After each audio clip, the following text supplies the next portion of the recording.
Hey there, Margie Bryce here, bringing you the Crabby Pastor podcast. And I don't think you're going to be too surprised to know that it's too easy today to become the Crabby Pastor. Our time together will give you food for thought to help you be the ministry leader fully surrendered to God's purposes and living into whatever it takes to get you there and keep you there. So we're talking about sustainability in ministry. Hey there, this is Margie Bryce, host of the Crabby Pastor podcast. And I know, well, I can tell from the stats anyway, that one area of interest is when pastors are courageous and come on here and tell their stories of burnout, of challenge, and how they were moved beyond that, and just all the wisdom that they learn. Because I was just saying in our pre-chat interview with this pastor that we're about to chat with that, you learn more from failure than you do from success. And personally, I absolutely detest that, but that is so true across the board. So I'm here today with Reverend Tanner Griffin, and I am going to let you, Tanner, introduce yourself. Okay. Well, thanks for having me with this conversation. Like I said, I'm Tanner Griffin. I'm ordained elder in the Church of the Nazarene. For the past 7 years, I've been a senior pastor at a couple different churches, rural Indiana, and then most recently, kind of central Michigan, more on the western side, I guess. But as of 2-3 months ago, made the decision to step out of full-time pastoral ministry and move back home.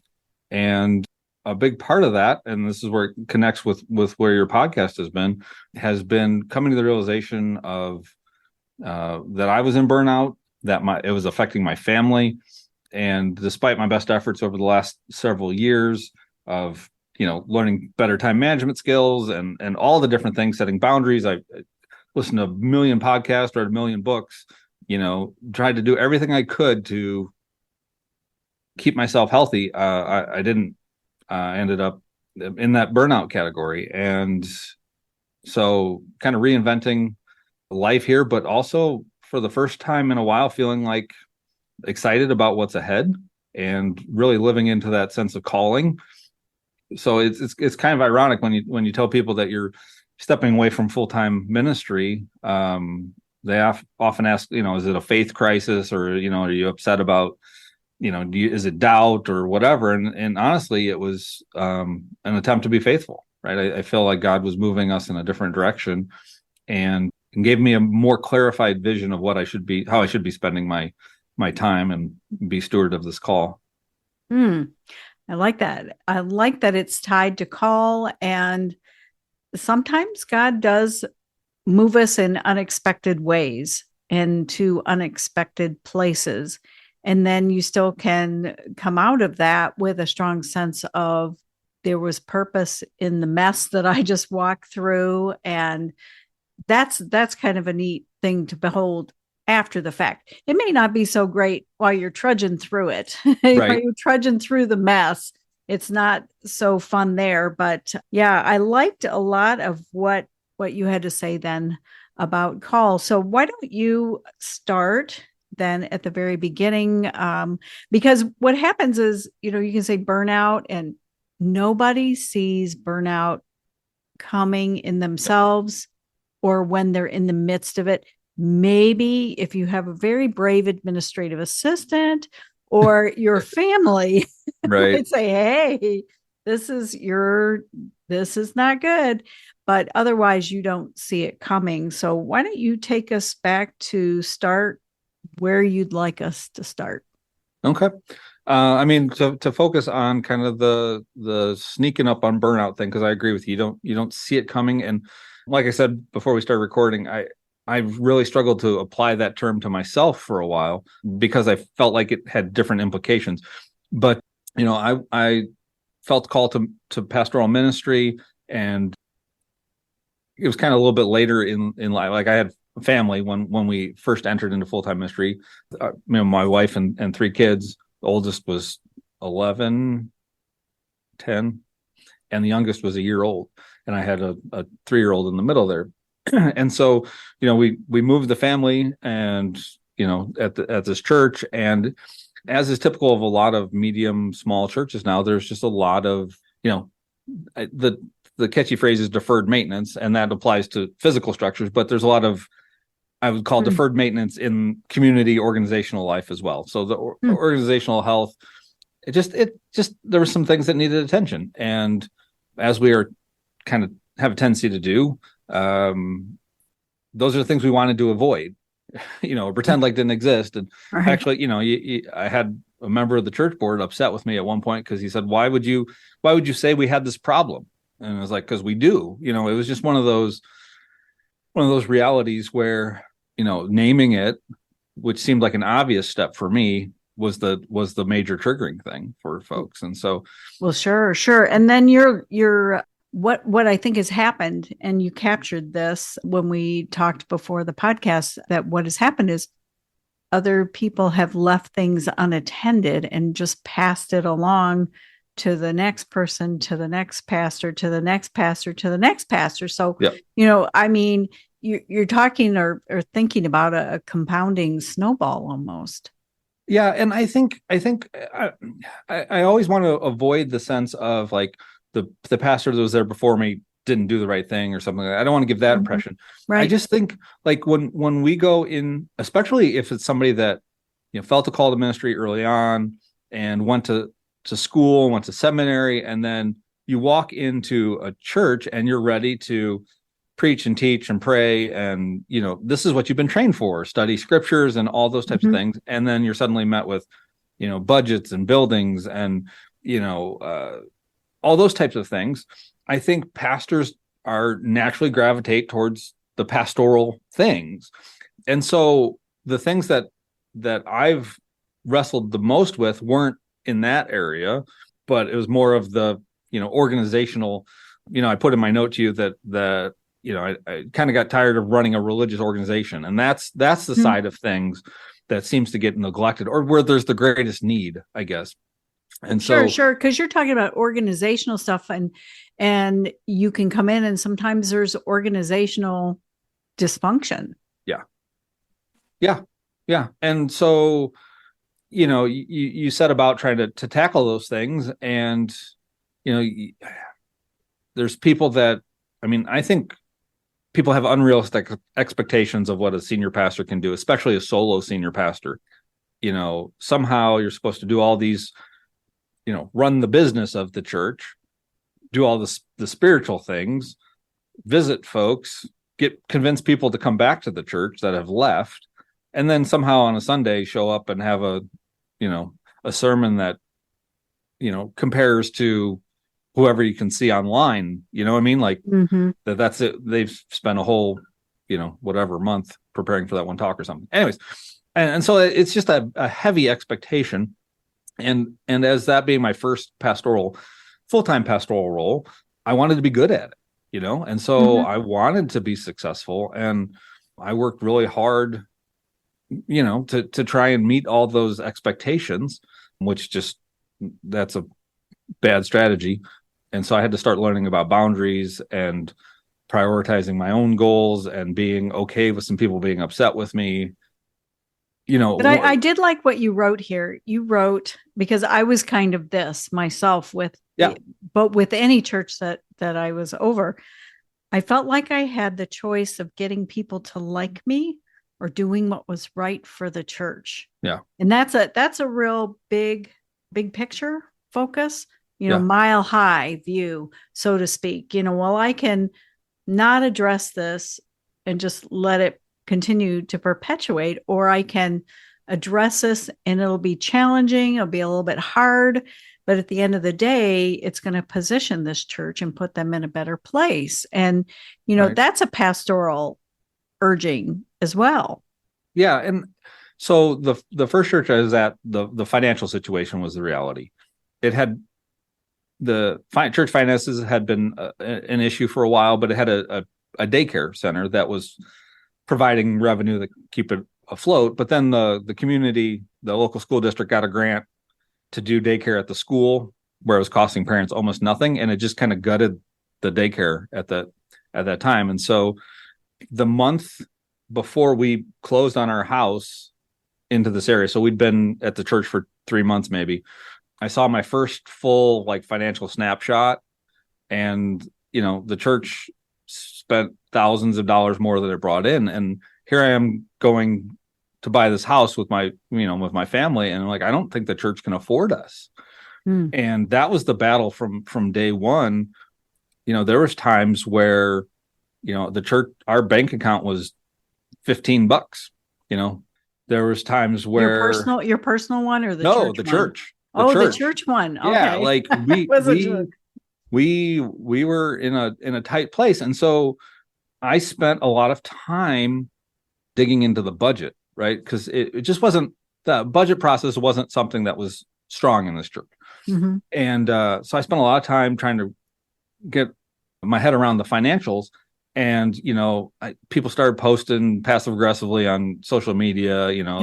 It's hard to love your people when all you want to do is look at spreadsheets. And I was like, I know what you're saying, but like if the church closes, like if we run out of it's just, so it's that type of thing that just wears on you. Like I was determined that fixing the financial realities was step number one. Like that was going to be the biggest barrier.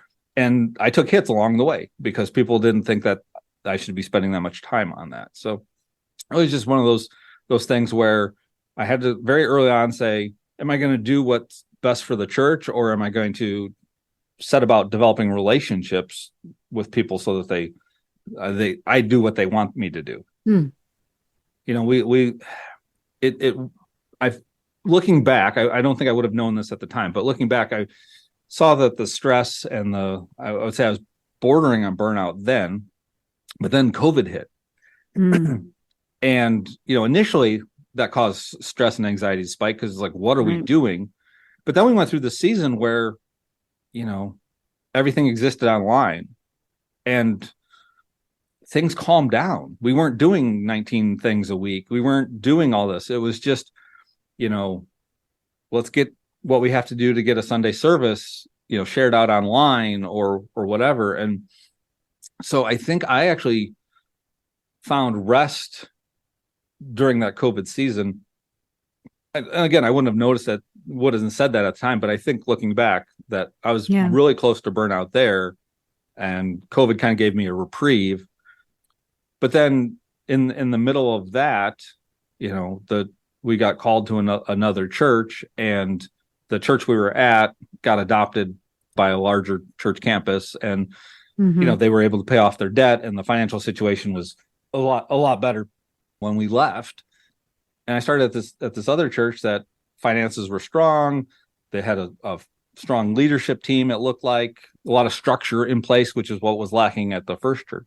But again, that was during COVID that we made that transition. So I couldn't see, all the things that were behind the scenes because nothing was happening. So. Right. Because you said that at some point you ended up leaving that second church sooner than what you planned. Yeah. But trying to pastor an unhealthy church was doing real damage to my family. I told my wife that if we didn't leave, this would kill me. And I was not being dramatic. There are many nights I went to bed wondering if I would wake up in the morning. Yeah. Yeah. So, I mean, there's a lot in those few statements there. Yeah. We went to the church in Michigan, and we thought we were going to be there, in my head was till the kids graduate from high school. Like we've already moved them a couple times. It seemed like a good community, and we really want to put down roots. Like I'm familiar with the statistics that say the longer pastors at a church, there's fruit that happens, that can't happen early on. All of that. We went in there, they ask you when you're interviewing at a church, how long you're going to stay. And I said, I think 5 years is like the minimum for me in my mind. Not that I'm planning on using that church as a stepping stone to another place. I think that's what they were concerned about. But yeah, like I found myself, 2 of my 3 kids were wrestling with tremendous amount of anxiety and on medication or seeing counseling.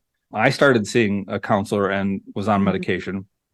I ended up in the emergency room one night, panic attack. I don't know what it was, anxiety, whatever, but like my pulse wouldn't come down. It was like I was running a marathon and it just stayed there. Mm. And my wife finally had enough and said, "You're going." So we went. Like that was a huge wake up call because I thought I just wasn't feeling great. I just thought I wasn't, myself. But if I get a little bit of rest or I solve this problem or if I get a vacation or whatever, like I'd be back to normal. But like I just wasn't snapping back. And my dad passed away at a pretty young age. In his sleep, he had a heart attack at the age of 44 while sleeping. Oh. And so that, like, my statement in my head, like it sounds dramatic saying, well, I'm going to sleep and I don't know if I'll wake up. But like I thought that at night. There was nights where, I'm like, if I close my eyes, will I ever open them again? Like it was just, I knew I was unhealthy, physically, emotionally, mentally. I knew I wasn't the dad that I wanted to be. I definitely wasn't the husband I wanted to be. And honestly, I wasn't doing a very good job pastoring either, right? Like it just, everything crashed. And it was just like, well, if I'm doing all of these things, if I'm putting myself in the situation where I'm stressed and tired, in my head, it was like, well, if I'm accomplishing something, it's worthwhile. Like it's just me doing what I have to do to get the job done. But when I started failing at everything, like I sat in front of one of our board meetings and said, guys, I'm operating at like 35% right now. Like, sitting down to write a sermon was incredibly difficult because I was struggling to think. I just, I don't know how to explain it other than there was like a numbness, but with like a buzzing, like my whole self was buzzing. Like there was just this overwhelmed energy that was just, I don't know. And so, but even in those moments, it was just like, well, I'm just tired or whatever. Like I didn't want to apply that burnout because I think I said it in the pre-show, like I didn't, or, before we started recording, I didn't apply burnout to myself because like, I'm not one of these workaholics. I'm not a control freak. I'm not somebody that, when I think of burnout, I think it's of people that are, trying to do too much, and I, I was trying to do less, like I love you had said, well, if I fix this problem, then everything's going to be good. And then something else would come up, which sounds like some kind of pastoral version of whack-a-mole that you can't get ahead of. Yeah. And that's, I think that's how I justified it for as long as I did, was just that, well, if I get this solved, or maybe not even that, but just the reality of being a senior leader in an organization where, like, if I don't do this, and this, it's not arrogance, it's not pride, it's just if I don't do this, it's not going to get done, or if I don't intervene, things are going to get worse. Having to step in between two grown adults arguing at a board meeting, like I had to put myself in the middle of that, or conflicts in the church, or people in positions that they probably shouldn't have been in. It creates problems. It creates conflict and hurt. And you're saying, is this what I went into ministry to do? Right. Well, and I cared about the people of the church, and one of the things that I've learned over the years is, like, before pastoring full time, I was in logistics management, like warehousing and transportation and that type of thing.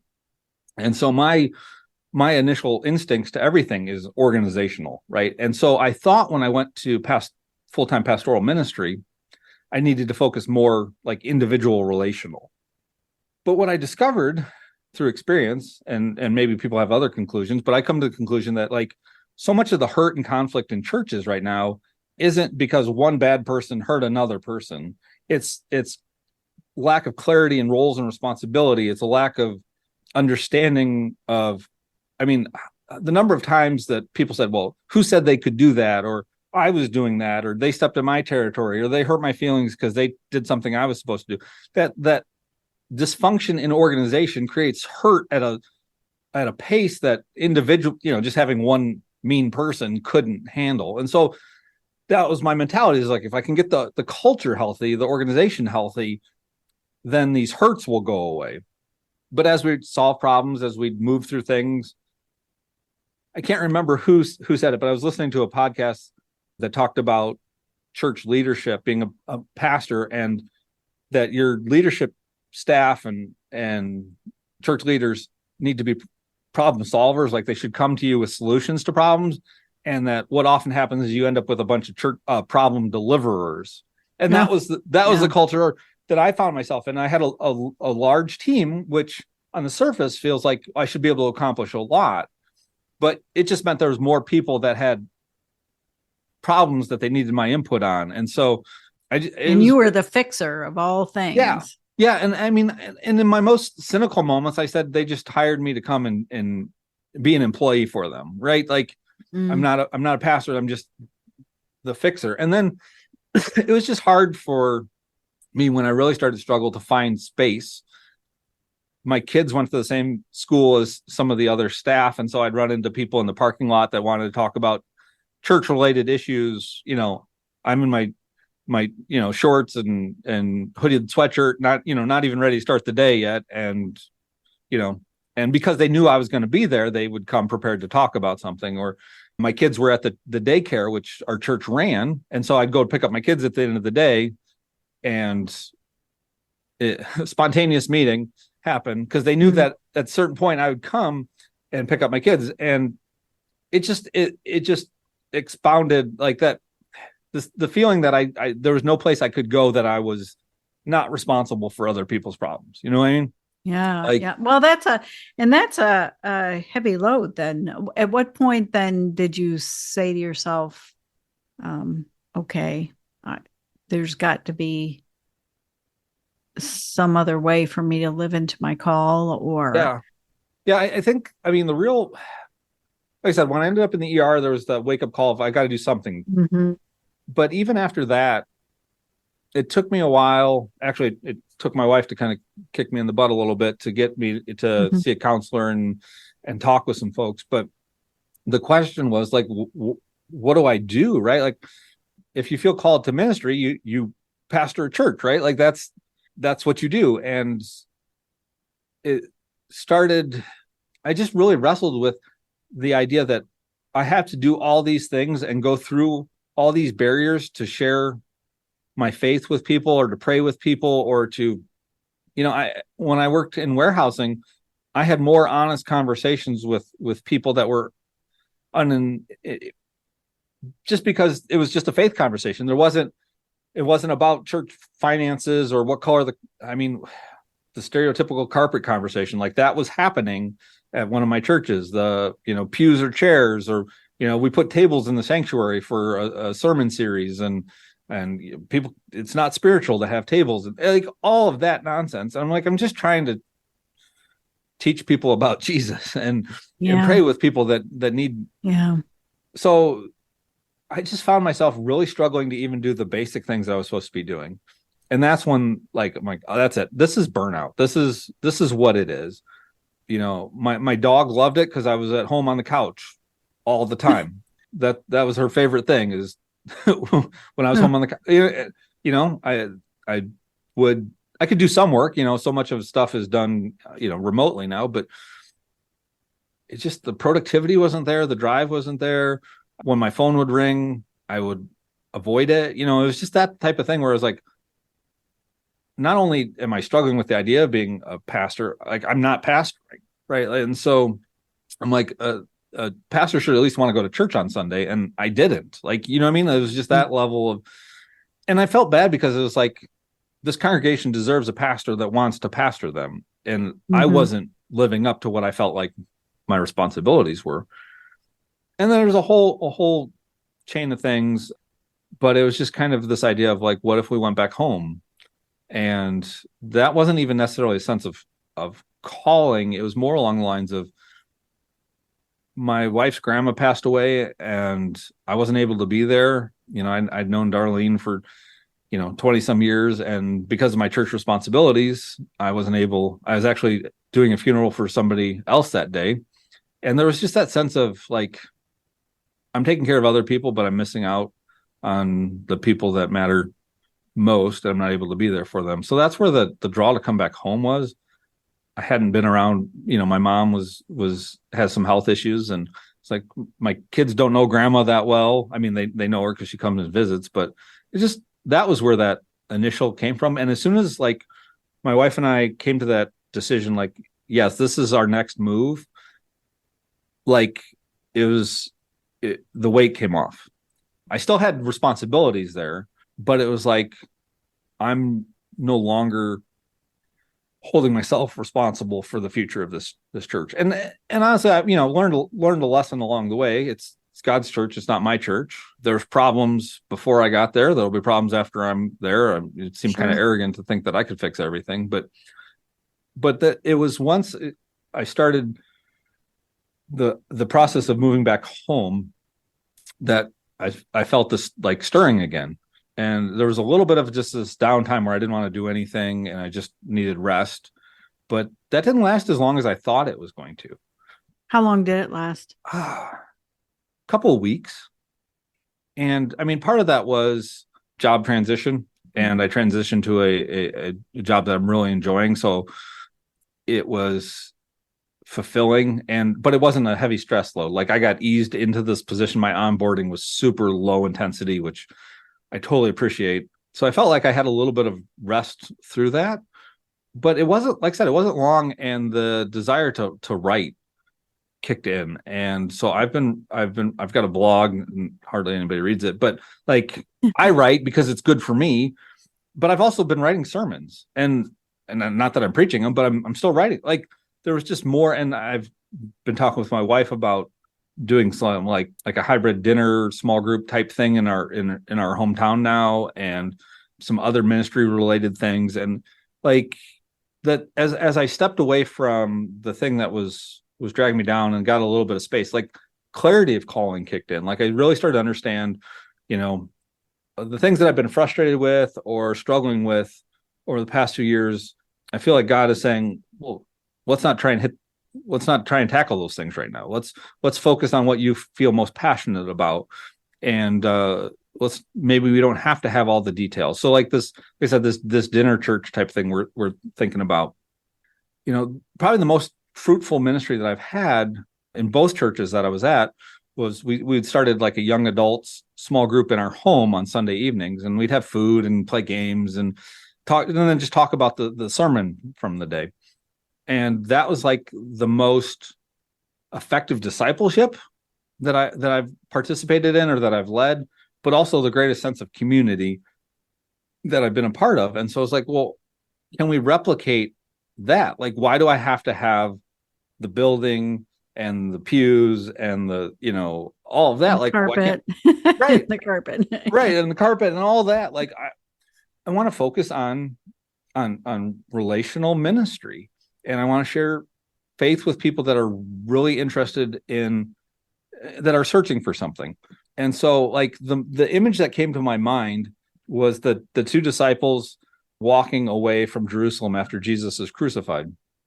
And they don't know he's resurrected yet, and they're walking on the Emmaus Road. And so they're discouraged.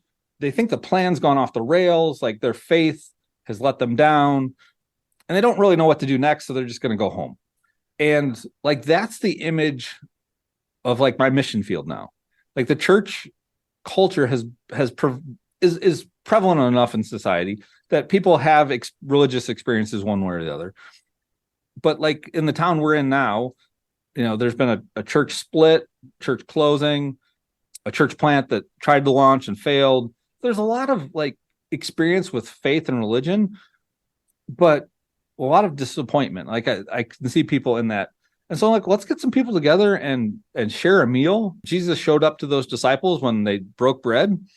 So let's break bread and talk about, see where Jesus is in all this. And I got so excited about this that it was clarity of calling and purpose. But like I sat down and just mapped out, I'm a planner by nature, and I just mapped out like the whole thing. And it's like I said, I've been writing for this sermons for this church that doesn't exist yet. I'm taking a new approach, but like it took me, I had to have permission to think outside of the typical structure, right? Like I said, when you feel called to ministry, you think you're going to pastor a church. And it took me a while to come to the point where I was like, no, we can do something different. I mean, the missional churches, house churches, neighborhood missional movements, those types of things really helped me grasp that sense of, well, we can do things a little differently. It hasn't always been, the way that I've experienced it. And Sure. And this is in part why I feel called to do what I'm doing with nudging pastors towards self-care and a slower pace, so that they can hear the daring call of the Spirit and follow. Because I think the church today is in a lot of transitions. Transitions are hard. And I think that you can't hear the daring call of the Spirit if you're running like a crazy person on the hamster wheel. Yeah. You just can't. And I think in this transitional time, God is going to ask us to do some new things. And so it may not look like, the traditional I'm called, and therefore that means I am a pastor, but you still can be pastoral in whatever place that God plants your feet, and it may just look different. And that's kind of exciting. Yeah. And I think what you said right there, and what I appreciate, your podcast and just the growing conversation about self-care for pastors. Man, I was worthless to people because I did, I mean, I remember pastoral care and counseling classes, the first in both undergrad and in my graduate classes, both times I took that course, they talked about you're on an airplane and it loses pressure, the masks come down, put your own on first because you can't help anybody if you've passed out. Like, I know that in my head, but it just felt like I never prioritizing self-care seemed selfish. And so I appreciate the conversation because it you're bringing attention to it and others bringing attention to it and providing resources, and even just talking about it, making it seem like it's a real thing, it helped crack through my sense of what I thought about self-care, right? Like, and it wasn't that I thought bad things about self-care. I was just thought I didn't need it, right? Like, I'm doing fine until I wasn't. Right. Well, that's why, and I know I've shared my burnout stuff before on the podcast and stuff, and that's why I feel very strongly about this, because they will tell you in class, this is what you should be doing. And for some reason, it just goes by the wayside, or they think I just have to pray more and read my Bible more and I'll be fine. And I'm not saying either of those things are not helpful or good. I'm just saying we are finite people. It dawned on me one time, a friend of mine, I was like, why am I like this? Why am I so upset? Why am I this? And she said, it's because you're human. And I thought, what a light bulb moment. Yeah, I'm human and I'm finite, and I'm like, in scripture, it says I'm like the grass that's going to wither someday. And I always want to think that I'm a perennial, and I think I'm an annual, though.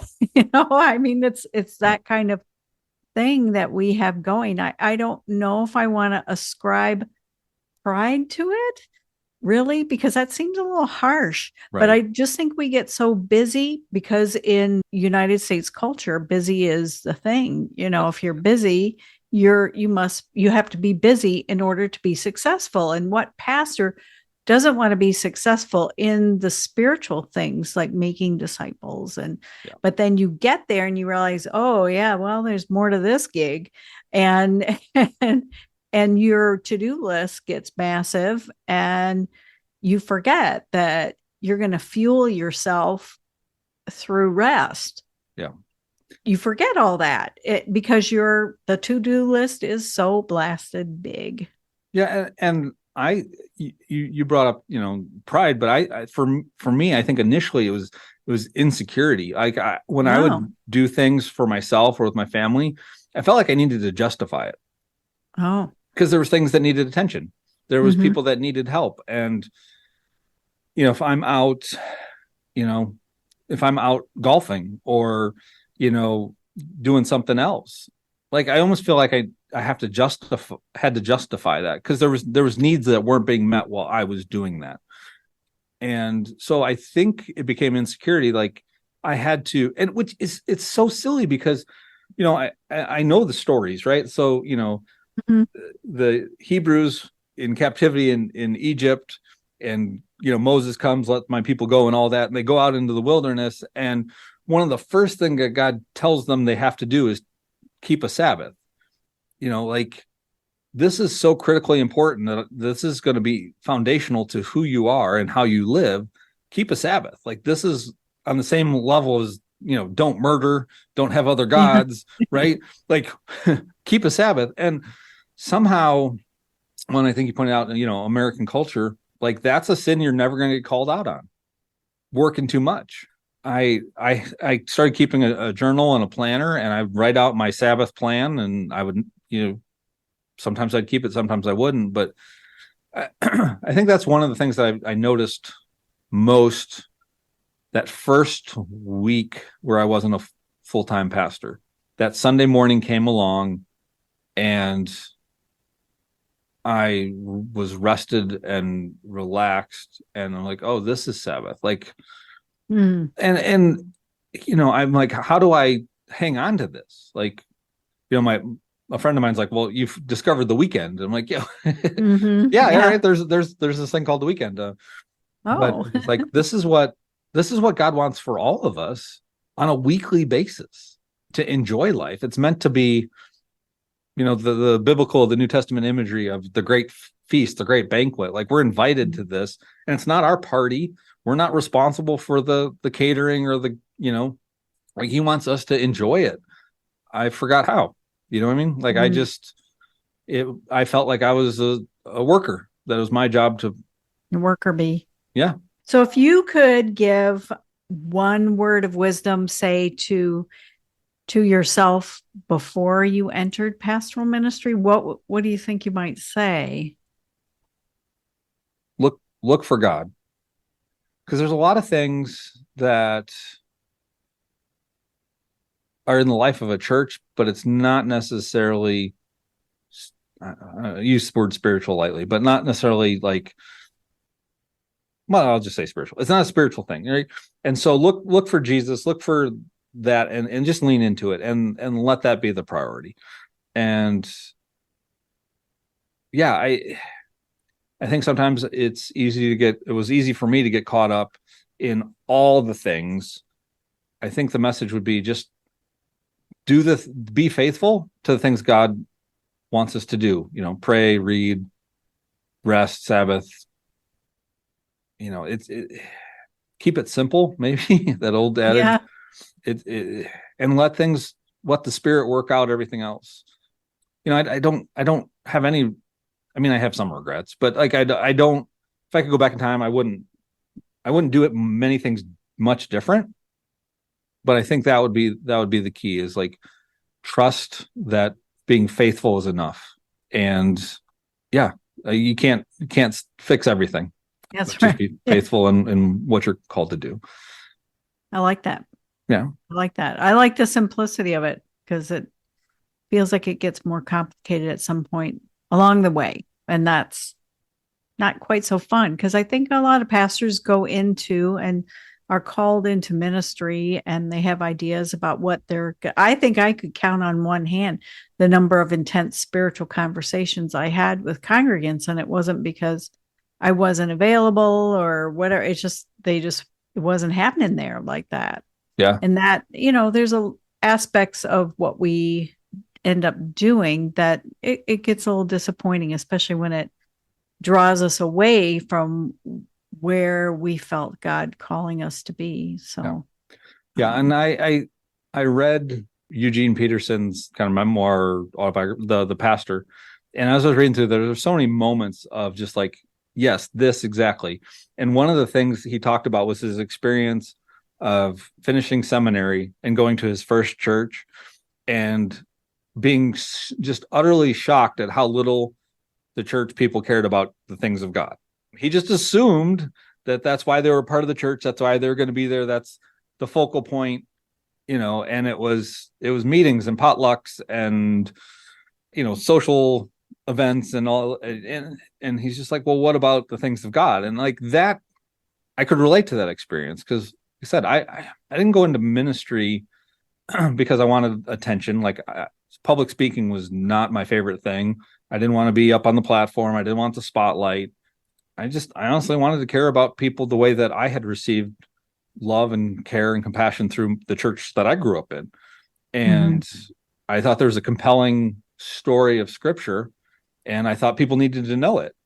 And yeah, it was just, I think that's my greatest frustration is the church has gathered people for a variety of reasons, and sometimes Jesus isn't really a part of it at all. And you almost feel bad saying that yeah. or seeing that. And yeah, as I said, it's a challenging era to be a part of. I've said for a while, hey, I think we're all Jeremiah. As sad as that, because you looked at Jeremiah and I thought, man, his stats for conversions aren't too good, are they? But yeah, it's a challenging era, but the real big thrill is watching somebody recapture the essence of what God called you to be and to be about. And I really want to say I appreciate so much your honesty and your sincerity to come and share on the Crabby Pastor podcast. One less crabby pastor, right? Yep. And I'm glad too, because I mean, you can feel alone. And I think that's what's so great about what you're doing is sharing stories like this. You feel isolated. You feel like nobody else is going through this, or yeah. So I think it's great. Well, I appreciate that. And blessings on you and your ministry, whichever way it goes with the dinner church and the work that you do at Olivet Nazarene. And thank you so much for coming on and sharing. I appreciate that. Yeah, it's been a good conversation. Thanks. Are you wondering whether your fatigue, your lack of motivation, your lack of interest is burnout, maybe? I just wanted to let you know that I have a resource on the website, margiebryce.com. That's BRYCE, margiebryce.com. And it is a burnout questionnaire free for you to download and kind of self-assess and get a sense of where you're at. And there are questions that not only ask about what you're going through, but maybe how often you're experiencing it. And that's kind of a key to where you might be, because you have to know where you are in order to chart a course forward. And most pastors and ministry leaders who experience burnout rarely know that that's where they're at until they're well into it. And if you're unsure about that little statistic, so far everybody that I've interviewed on this podcast who has experienced burnout, when I ask that kind of question, they're like, yeah, I didn't know that's where I was at. So again, go to margiebryce.com. It's on the homepage of the website, and you can get your burnout questionnaire and kind of see where you're at. Hey friends, the Crabby Pastor podcast is sponsored by Bryce Art Glass, and you can find that on Facebook. I make stained glass, that's part of my self-care. And also by Bryce Coaching, where I coach ministry leaders and business leaders. And so the funds that I generate from coaching and from making stained glass is what is supporting this podcast. And I will have opportunities for you to be a part of sponsoring me. And as always, you can do the buy me a cup of coffee thing in the show notes. But I will have some other ways that you can be a part of getting the word out about the importance of healthy self-care for ministry leaders. Hey, thanks for listening. It is my deep desire and passion to champion issues of sustainability in ministry and for your life. So I'm here to help. I stepped back from pastoral ministry, and I feel called to help ministry leaders create and cultivate sustainability in their lives so that they can go the distance with God and whatever plans that God has for you. I would love to help. I would consider it an honor. And in all things, make sure you connect to these sustainability practices, so that you don't become the crabby pastor.